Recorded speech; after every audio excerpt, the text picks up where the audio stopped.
Iran's supreme leader, Ayatollah Ali Khamenei, has declared that the death of Hamas leader Yahya Sinwar would not hinder the axis of resistance, assuring that Hamas would continue its operations.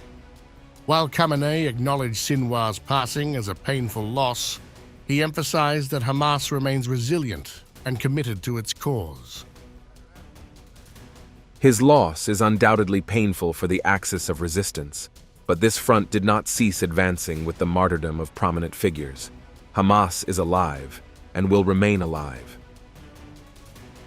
Khamenei praised Sinwar's role in orchestrating the October 7, 2023, attack on Israel, calling him courageous and essential to the resistance.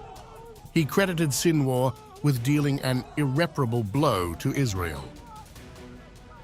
He was a shining face of resistance and struggle. With a steely resolve, he stood against the oppressive and aggressive enemy.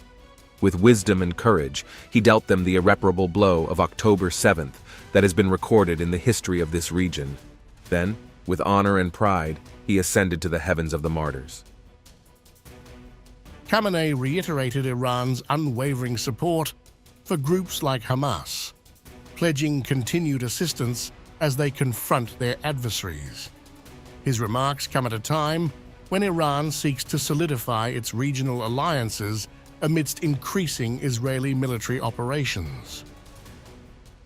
As always, we will remain by the side of the sincere fighters and combatants, by God's grace and help.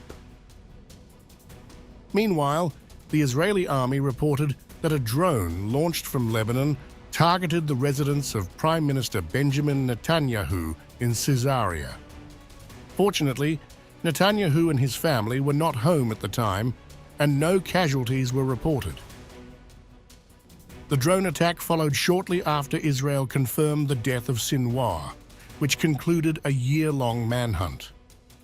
Israeli forces hailed his elimination as a major victory in their ongoing campaign against Hamas. Sinwar had managed to evade capture for over a year, frequently changing locations to avoid Israeli intelligence. Israeli officials believe that his death marks a significant moment in the fight against Hamas, though Khamenei and other regional leaders have downplayed its overall impact.